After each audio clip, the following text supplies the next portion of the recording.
Lake Kainji. It's Nigeria's largest man-made lake. A source of life and livelihood to many. It's also the source of Nigeria's hydroelectric energy. It was formed by Kainji Hydro Dam on the River Niger, Africa's third longest river. Kainji Dam was built as Nigeria's first hydropower plant 5 decades ago.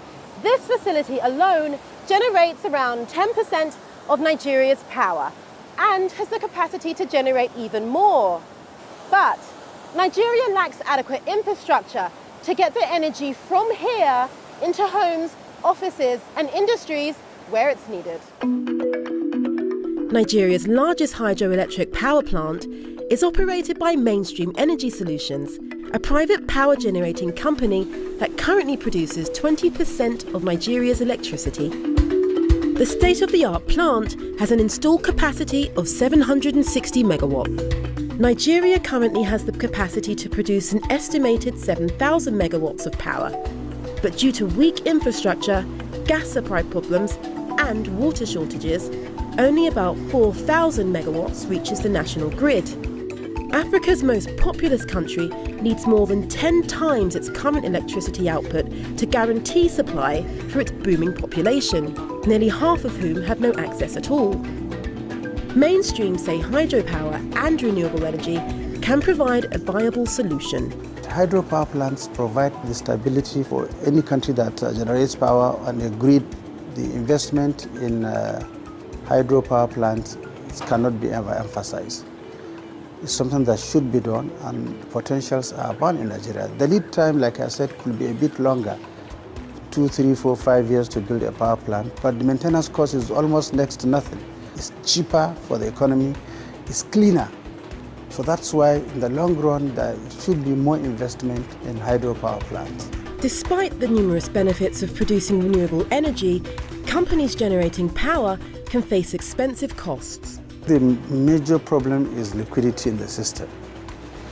When we took over Kainji and Jeba, we came with a lot of zeal to do capacity recovery, all right? And our shareholders started giving us money to work on the broken down machines. Then we discovered 2-3 months down the line that invoices are not being paid. Today we are owed billions of naira for power supply to the grid that hasn't been paid. The TCN, Transmission Company of Nigeria, they are doing a lot of investment in transmission. So with improved liquidity in the system, generation companies will be able to invest more in generation, and then distribution companies will also be able to invest more in distribution. I travelled to Lagos to meet with one of Nigeria's leading private power distributors to find out how they're dealing with the challenges facing them. It's the same things that we keep talking about. It's the ability to collect the appropriate revenues for what it is that we've done. Maybe people majority cannot afford it. So let's have creative conversations around what does it take to ensure that the cost is at least covered for what it is that we're putting into these investments that are going in, to be able to attract the right level of even foreign investment in the sector. So if we could do a number of these things and do it right, I think guaranteed we would be going in the right direction, I would say. Nigeria's Minister of Power has set a target of expanding electricity access to 75% of the population by 2020 and 90% by 2030. The country aims to generate 30% of its total energy from renewable sources by 2030. Analysts say the shift towards renewables is an efficient way to light up Africa's most populous country, but support is needed. Yes, there's all that potential, and if we can produce energy in a way that keeps our environment safe, I think that's all the better for us. If the West wants the emissions from Africa as we're developing to go down, they're also going to have to support us to ensure that these costs are lowered and the projects can be de-risked, because that's the only way we can afford to do it. We want to develop, and so we're going to try to develop any way we can, and renewables might not be the fastest way.